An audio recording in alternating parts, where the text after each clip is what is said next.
अच्छा, अभी हमारी थोड़ी देर पहले बात हो रही थी पॉडकास्ट से पहले रियल एस्टेट के हवाले से, तो आपने बताया था कि डिजिटल रियल एस्टेट के नाम से भी कोई चीज़ है। हाँ हाँ, तो दुबई में बहुत ज़्यादा पॉपुलर है। I don't know about Pakistan, so how does it work?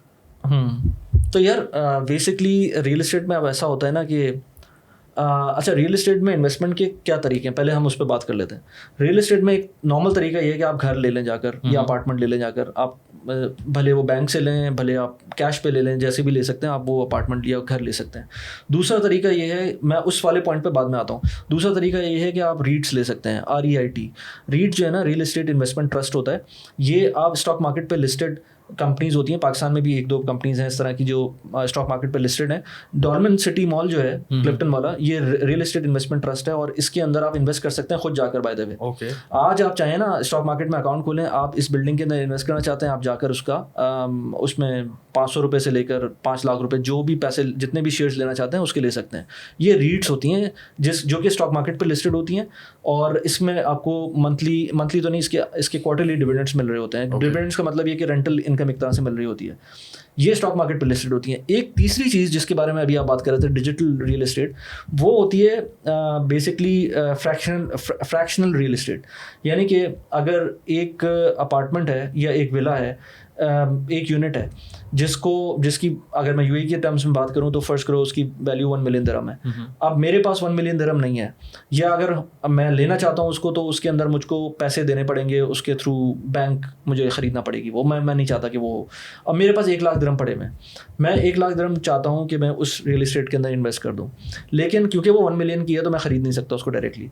तो अब इस तरह के प्लेटफॉर्म्स आ गए हैं यूएई के अंदर, और इवन मैंने पाकिस्तान में भी देखा है, लेकिन पाकिस्तान का मुझे नहीं पता कि कितने लेजिटिमेट हैं, जब भी मैं उनके बारे में बात नहीं करता। लेकिन यूएई का मुझे पता है कि वो लेजिटिमेट है। थोड़ा सा फीस उनकी ज़्यादा होती है, लेकिन वो लेजिटिमेट है और वो रेगुलेटेड है। तो वो प्लेटफॉर्म्स करते क्या हैं कि उनके पास एक कंटेंडर आता है प्रॉपर्टी, उनके पास कोई वो अपनी वेबसाइट पे लिस्ट करते हैं उस प्रॉपर्टी को, और आप एज एन इन्वेस्टर आप उसकी वेबसाइट पे जाते हैं या ऐप पे जाते हैं, आप देखते हैं कि अच्छा ये 1 मिलियन दिरहम का एक अपार्टमेंट है, ये मुझे समझ में आ रहा है, इसकी तस्वीरें हैं, इसको इस तरह से लोग रेंट आउट करेंगे, इस एरिया में है, उसकी एवेल्यूएशन रिपोर्ट वगैरह सारी चीज़ें उसके अंदर होती हैं।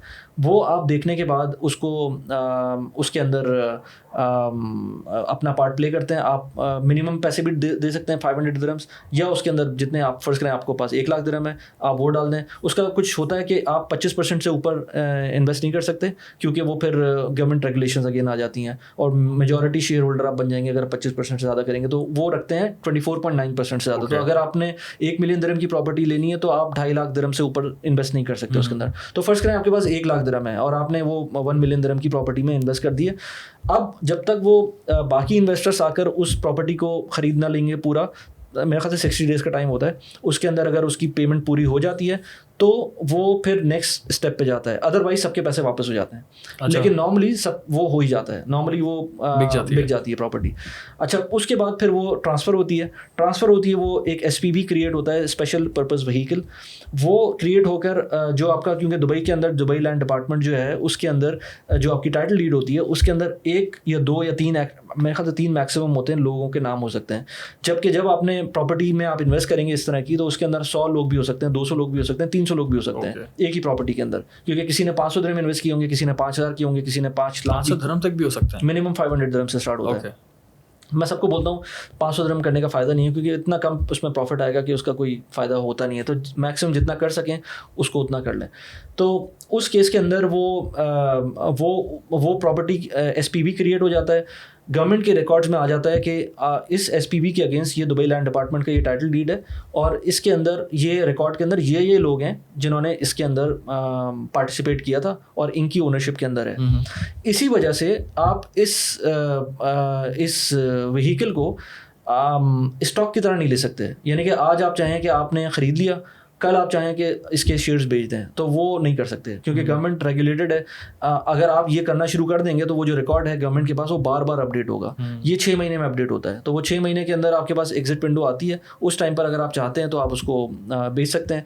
लेकिन क्योंकि प्रॉपर्टी के अंदर जब भी आप जाते हैं तो 1 मिलियन दिरहम की कोई प्रॉपर्टी है तो उसके अंदर आप अगर खुद भी लेने जाएंगे प्रॉपर्टी तो 8% के करीब आपका एक्सपेंस हो जाता है पहले साल।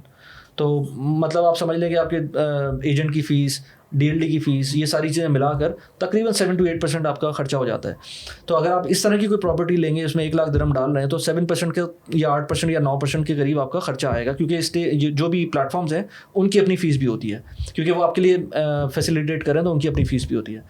तो इस तरह से होते हुए ये डिजिटल रियल एस्टेट का कॉन्सेप्ट है कि अब जो रियल एस्टेट आपने उसमें पार्ट प्ले किया, उसमें शेयर मिल गया, गवर्नमेंट की वेबसाइट पे आपका नाम भी आ रहा है, उसके अंदर मंथली रेंटल आता है, उसका जो भी मंथली रेंटल होगा वो आपको मिलेगा। लेकिन जब रेंटल आप किसी प्रॉपर्टी को देते हैं तो उसमें किराएदारों के मसले भी होते हैं, उसमें ये भी होता है कि कभी किराएदार छोड़ के जाता है, फिर अगले को आने में टाइम लगता है, उस टाइम में रेनोवेशन भी होती है, उसमें खर्चे भी होते हैं। तो ये सारी चीज़ें आपको अप टू डेट रख रहे होते हैं जो भी प्लेटफॉर्म वाले होते हैं।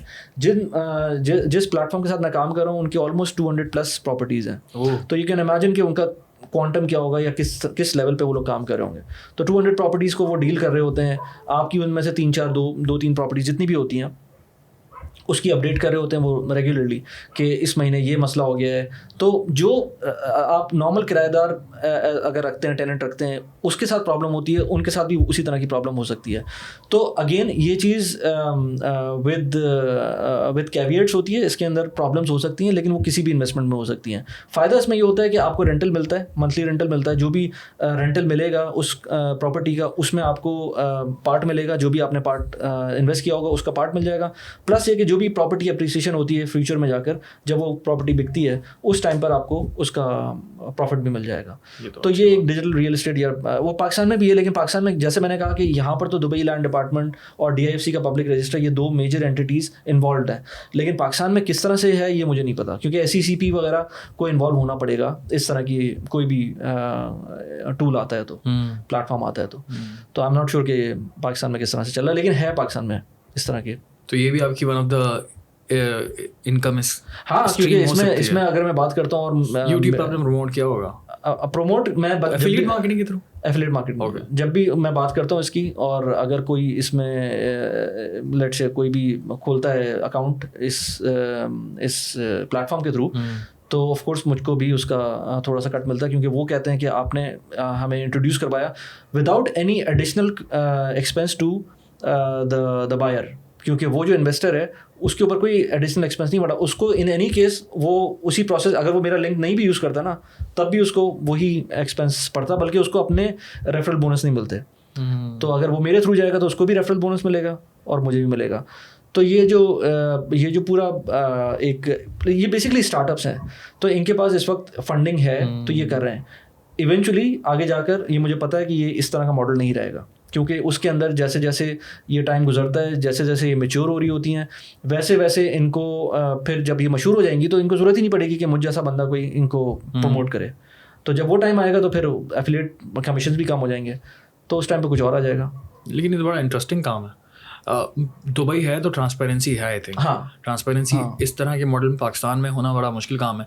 इवन दो यहाँ पर जो नॉर्मल रियल स्टेट है उसके ऊपर हम पूरा भरोसा नहीं कर सकते कि क्या ये मेरे रेफरेंस के थ्रू मैं प्रमोट करूँ अपने प्लेटफॉर्म पे किसी को, तो मेरे लिए बड़ा मुश्किल है उसको गेज करना, उसको ट्रेस करना कि क्या ये वाकई मेरे रेफरेंस के थ्रू कितने लोग गए, 100 बंदे गए, 200 बंदे गए, 300 बंदे गए, वो बोले कि यार कोई भी नहीं आया, तो बोल सकते हैं।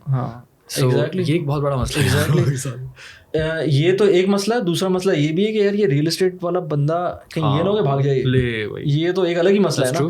इसीलिए मैं नहीं करता। मैं जब मेरे पास बहुत सारे इस तरह के ऑप्शंस आते हैं, लेकिन मैं नहीं करता इस तरह की प्रमोशंस, क्योंकि मुझे पता है कि यार वैसे तो यार लोगों की शॉर्ट मेमोरीज होती हैं।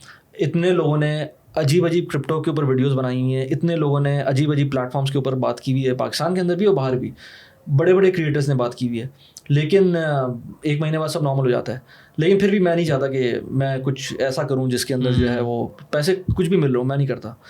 और इसी वजह से मैंने उस प्लेटफॉर्म का, जो कि मैं पाकिस्तान में बात कर रहा हूँ, उसका है नाम, मुझे अभी तक उसका क्योंकि नहीं पता कि क्या उसकी लीगैलिटीज़ हैं, मैंने उस पर बात ही नहीं किया, जबकि मुझे वो बार बार रीच आउट कर रहे होते हैं। तो इसी तरह से और भी लोग रीच आउट करते हैं, तो मैं नहीं करता जब तक मुझे खुद ना पता हो कि इसीलिए जितने भी प्लेटफॉर्म से मैं बात करता हूँ, या तो मैं खुद यूज़ करता हूँ या फिर पिछले 3 साल से मैं उनको देख रहा हूँ कि वो चल रहे हैं और वो रेगुलेटेड है। तो ये सबसे बड़ा रीज़न है मेरे ख्याल से जो लोग थोड़ा सा ट्रस्ट कर लेते हैं।